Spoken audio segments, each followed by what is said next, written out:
Howdy YouTube pards.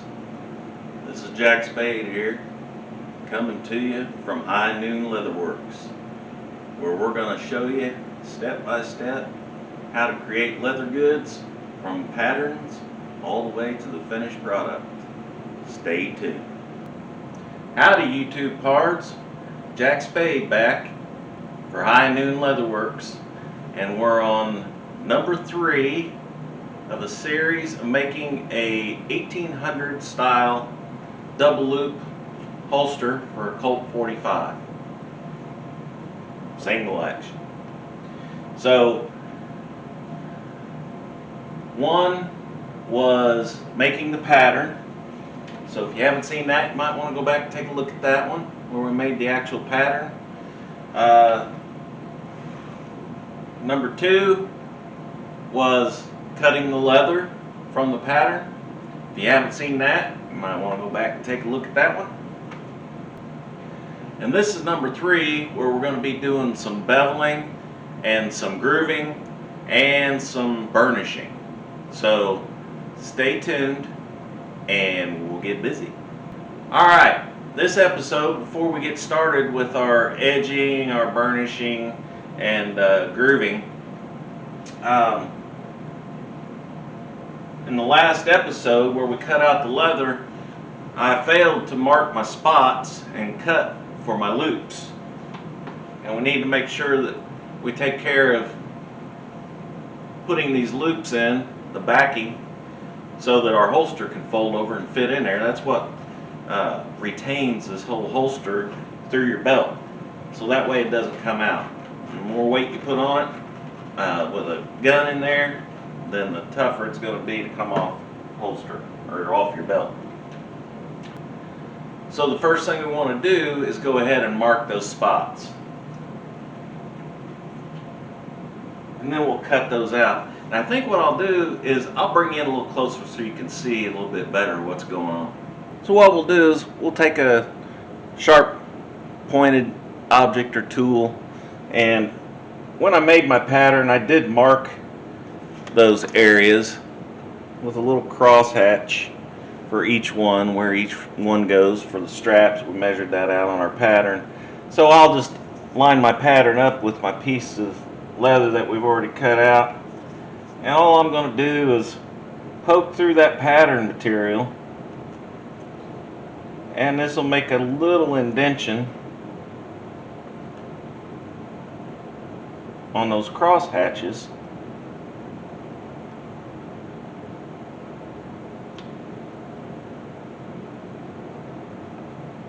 And that's where we'll know to cut our loops. So we'll set that up out of the way, and you can see, I hope you can see that, got little indentions in there, and that's gonna show us where to start for cutting those. So what I'm gonna do is I'm gonna get my board up here. Sorry for leaning in front of the camera, but I've got a board. It's just a soft piece of wood. It's probably about 1 foot by 14 inches, something like that. And I use that for all my when I punch holes. So what I do is I always keep little pieces of scrap leather around, and that's what I put underneath my piece, between that and the board, and then I'll punch out my holes. I'm using a small punch, and you see these punches that you can get these on Amazon or wherever Tandy sells them. But there's a groove, a hollow groove in there. So as you punch your leather holes, that will spit those out. So it disperses those out of your way so it doesn't get clogged up. And I just use a plastic mallet. And I'll punch those holes out.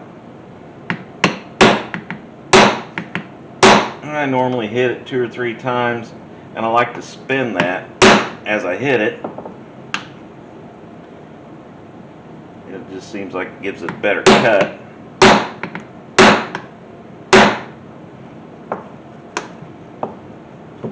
see what I was talking about.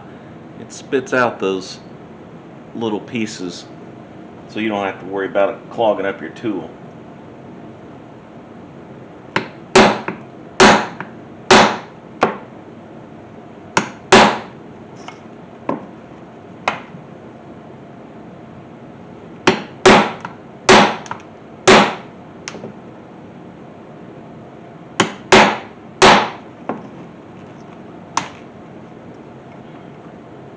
I'll go over to the other side.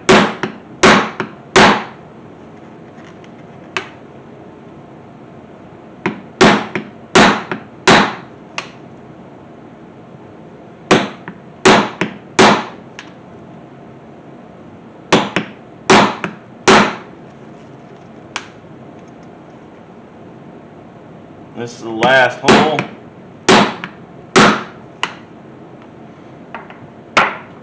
I don't know if you can see that, but it's as it fills up with those little pieces that come out when you punch them out, it's got a curved edge there, and it just keeps popping them out. So you will have those all over the place. You have to clean those up. You can tap them out, keep them cleaned out, just makes your tool work better. And you can see now where I've got my holes punched for my straps. So what I'll do is I'll take a straight edge and I'll cut across there, and that'll make our loops for our holster, and I'll show you how that works here in just a second. But I'm going to put my board back. I'm done with it for right now. And then I get out my straight edge and my utility knife.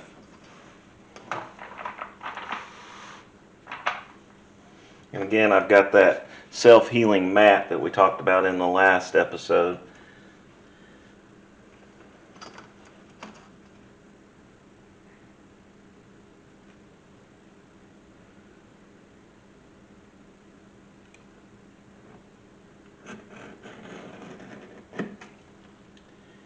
And you don't have to cut all the way through on your first pass.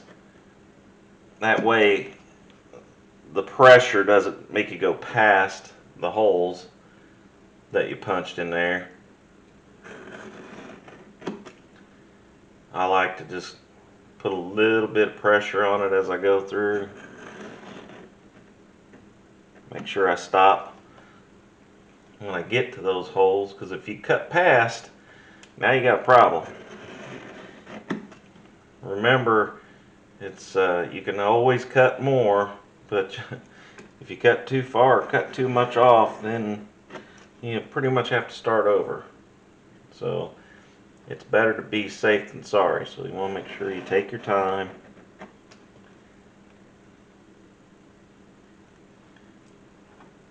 Be careful, especially working with sharp knives. So now that I've got my grooves cut in there, I can come back and I can go ahead and put a little more pressure on that.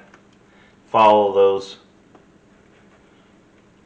first grooves that I put in there. I can cut all the way through now. I'll stop just shy of getting to the end so that I don't cut through or past that punched hole. So I'll stop just shy of that, and I'll show you how I take care of that in just a second.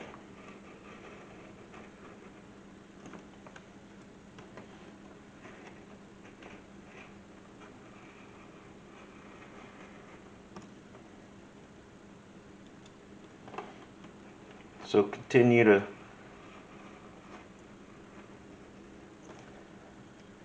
cut out between your punched holes from one side to the other.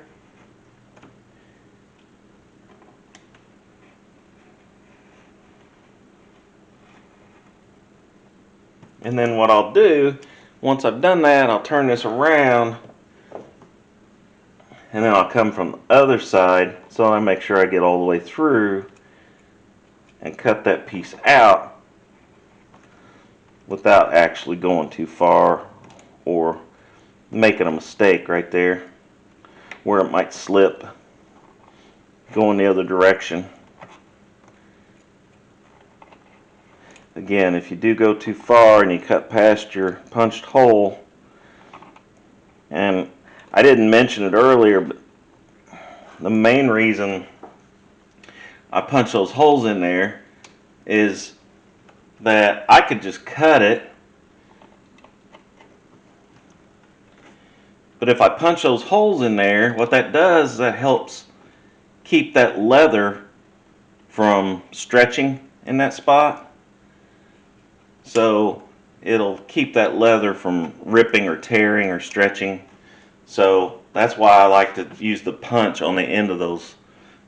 And I'll show you finished here in just a second what it looks like. Give you a good idea here. Clean this up a little bit.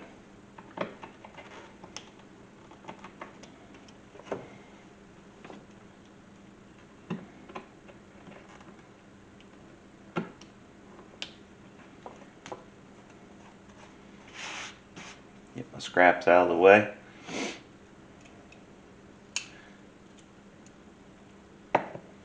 Okay, now you can see where I cut those strips out, and I cut them right between where I punched the holes. So that rounded punched hole area is going to keep this, as we put pressure on it, it's going to keep that from trying to tear or stretch as much. So I should be able to take my holster now, fold it over the way it's going to be sewed, and then I can pull on these loops and stretch my holster, turn it over a little bit, and then guide that holster right through those straps. Open up the second one, guide it through that set of straps. A little tougher to do when you haven't sewn it yet, but it'll go in there. Leather will stretch a little bit.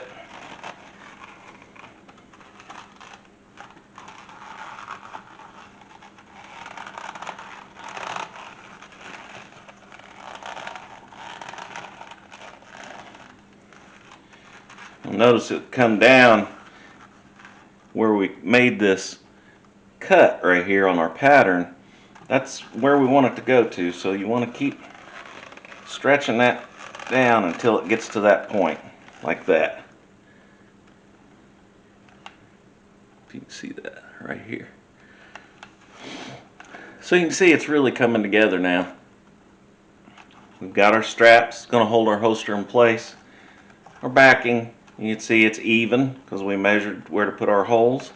So our backing's the same on both sides, and pretty even down here at the bottom too. So let's go ahead and take this back out now that we fit it. Open it back up into our full cut piece. Hang my hammer back. And now we'll go ahead and we'll do our beveling. And what I like to do each time before I bevel, sometimes depending on how much I'm beveling, I'll do it throughout the process. But I will take a scrap piece of leather, and you can tell where I've been using this one where it's darker. And I'll take some jeweler's rouge, and I'll put that on that piece of leather.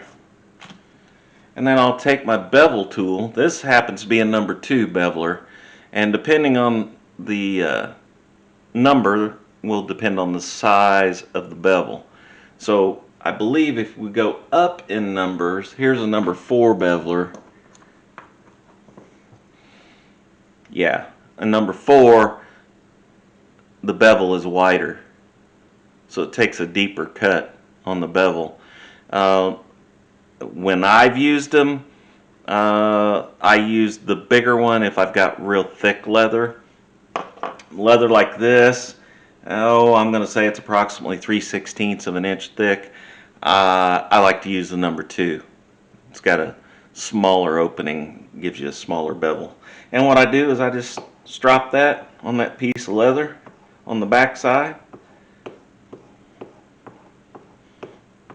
few times, and I don't know if it shows up on camera very well, but yeah, see how shiny that is now? And it just sharpens that edge right there. So when I go to bevel this or cut it with this tool, it'll slice right through it, and you'll see that in a second. And then some of you may be wondering, what in the world has he got on there? And all this is I make these for all my tools, and they're just a small scrap piece of leather, and I punch a hole through it, and I put a Chicago screw through it to hold it on the tool, so the tool can't go anywhere. And then I hang them up on my tool bench above my workbench, and I just use pegboard pegs, and it just slides right in there, so I can move them around and organize them however I want. It makes it real easy to put them back up instead of having to drill a hole through the handle and compromise your tool. So I'm going to go ahead and I'm going to start beveling these edges and show you how I do the beveling. Remember, in the second episode, the last episode, I talked about using a pen to mark around my pattern on my leather, and I said I didn't worry about using a pen because as I bevel, I will take any of that pen mark that's left, I'll take that off.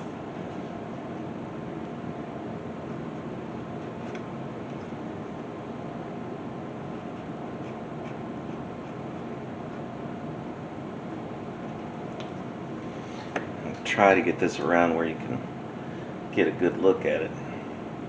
There's a spot that needs to be straightened up a little bit.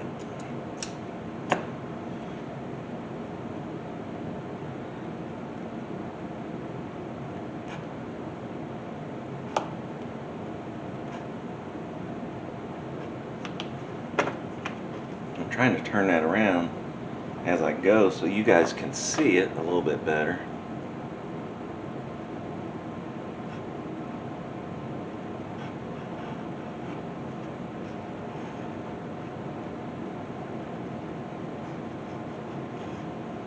You can see once you get going, you can get pretty good long pieces of that edge off of there.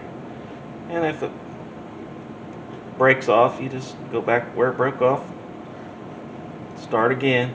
The key is the angle and keeping your leather flat. I like to make sure I hold that leather down. You can see where that wants to come up now that we had that dry fit on those straps. But you just go back wherever it breaks off, stops,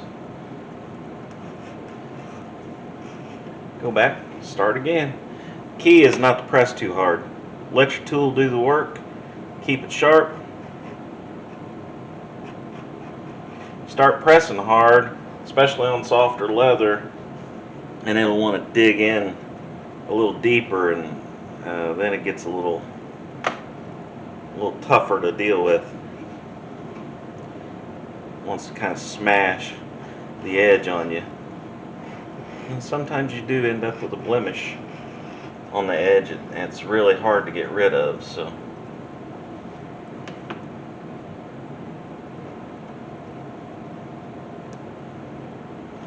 hope you can still see that.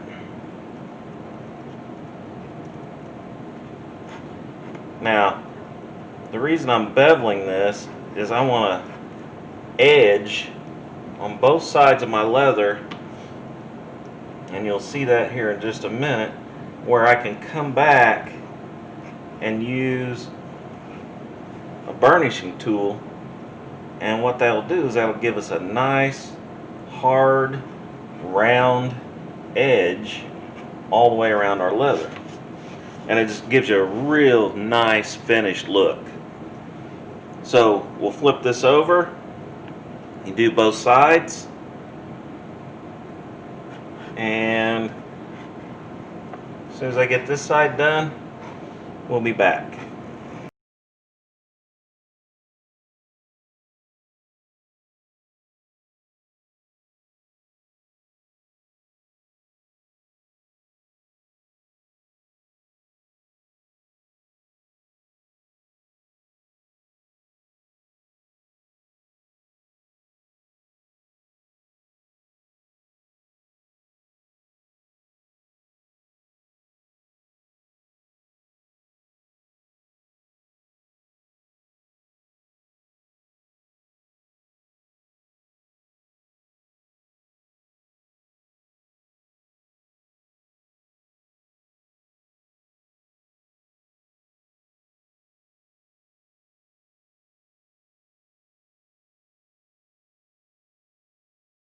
So I'm done with both sides.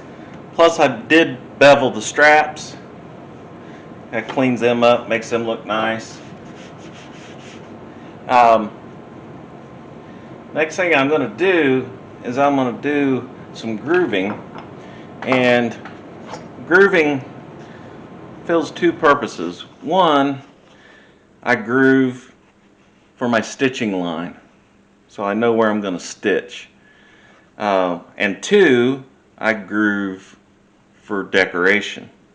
So for decoration, when I use the grooving tool, what that does is that gives me a real good idea and a line to follow when I do my stamping. So it makes it look real professional when you're done.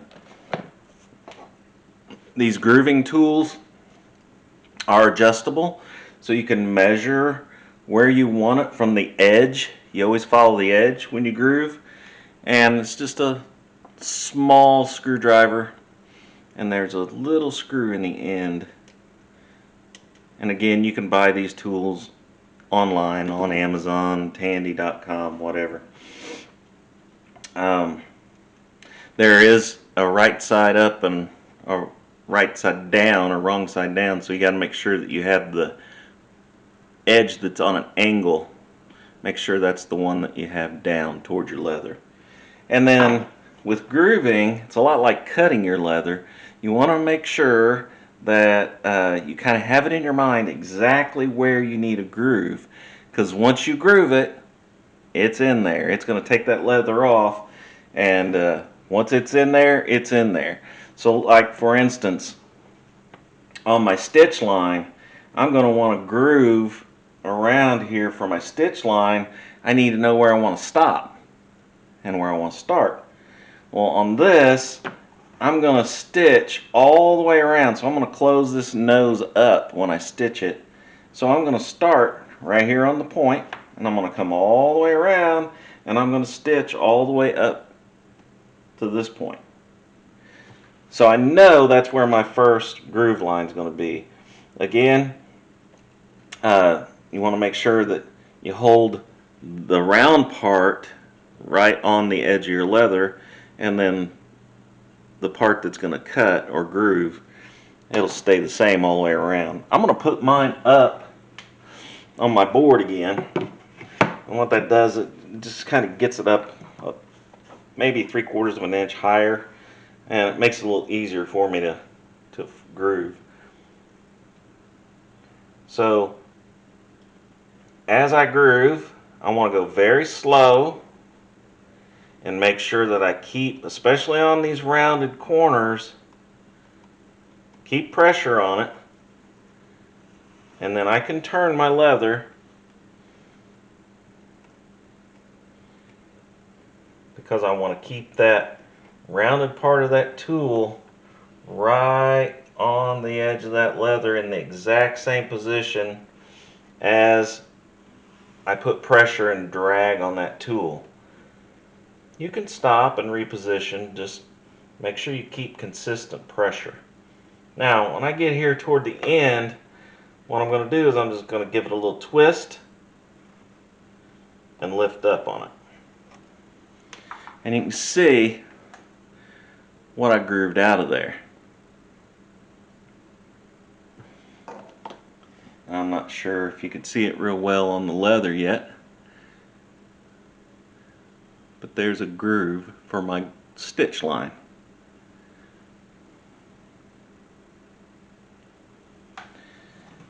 So I know that's going to be the groove for my stitching. I am going to put some decorative grooves in it, but I think we're going to come back. We're going to do that on the next episode, and that way we can get into the grooving for some stamping, some decorative grooving for stamping, and then we'll go ahead and get into the burnishing in the next episode. So stay tuned. Make sure you come back for the next episode where we'll get into some burnishing and some more grooving for decorative. See you next time.